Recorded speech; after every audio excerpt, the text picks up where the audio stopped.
നവീകരിച്ച Periyar സ്മാരകത്തിലെ museum, library എന്നിവയുടെ ഉദ്ഘാടനവും വൈക്കം സത്യാഗ്രഹ സമരത്തിന്റെ ശതാബ്ദി ആഘോഷ സമാപന സമ്മേളനവും നടന്നു.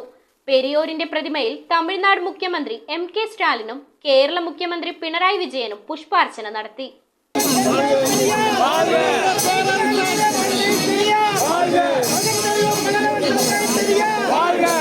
തന്തൈ പെരിയോർ EV രാമസ്വാമി നായ്ക്കരുടെ നവീകരിച്ച പെരിയോർ സ്മാരകത്തിലെ മ്യൂസിയം, ലൈബ്രറി എന്നിവയുടെ ഉദ്ഘാടനവും വൈക്കം സത്യാഗ്രഹ സമരത്തിന്റെ ശതാബ്ദി ആഘോഷ സമാപന സമ്മേളനവും നടന്നു. രാവിലെ 10:15 വൈക്കം വലിയ കവലയിൽ പെരിയോറിന്റെ പ്രതിമയിൽ തമിഴ്നാട് മുഖ്യമന്ത്രി MK സ്റ്റാലിനും കേരള മുഖ്യമന്ത്രി പിണറായി വിജയനും പുഷ്പാർച്ചന നടത്തി. തുടർന്ന് സ്മാരകത്തിലെ മ്യൂസിയവും ഗ്രന്ഥശാലയും തമിഴ്നാട് മുഖ്യമന്ത്രി MK സ്റ്റാലിൻ നാടിന് സമർപ്പിച്ചു. തുടർന്ന് വൈക്കം കായലോര ബീച്ചിൽ മുഖ്യമന്ത്രി പിണറായി വിജയന്റെ അധ്യക്ഷതയിൽ നടന്ന വൈക്കം സത്യാഗ്രഹ സമര ശതാബ്ദി സമാപന സമ്മേളനം MK സ്റ്റാലിൻ ഉദ്ഘാടനം ചെയ്തു.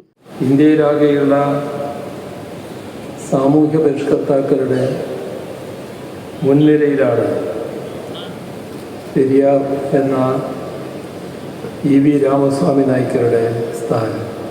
ദ്രാവിഡ Kazhagam president K Veeramani, Tamil Nadu secretary N Murukanandam, മന്ത്രിമാരായ ദുരൈമുരുകൻ, AV വേലു, MP സ്വാമിനാഥൻ, സംസ്ഥാന മന്ത്രിമാരായ VN Vasavan, Saji Cherian, MP K Francis George, MLA CK Asha, സംസ്ഥാന ചീഫ് സെക്രട്ടറി ശാരദ മുരളീധരൻ, വൈക്കം നഗരസഭ chairperson Preetha Rajesh, ward councillor Rajasekharan തുടങ്ങിയവർ ചടങ്ങിൽ സംബന്ധിച്ചു. News bureau, Vaikom. ലോക നിലവാരമുള്ള മെഷീന്റെ സഹായത്തോടെ മൈക്ക ലാമിനേഷൻ പ്രസിംഗും കൂടാതെ CNC കട്ടിംഗുമായി premium trading, plywood, multiwood, MDF എന്നിവ cold hydraulic പ്രസ്സിലൊട്ടിച്ച് panel soil cut ചെയ്ത് എഡ്ജിൽ PVC ബാൻഡ് ഒട്ടിച്ച് ഫിനിഷ് ചെയ്ത് വിദഗ്ധരുടെ മേൽനോട്ടത്തിൽ മിതമായ നിരക്കിൽ ഉത്തരവാദിത്വത്തോടെ ഇവിടെ നിന്നും ചെയ്തു തരുന്നു.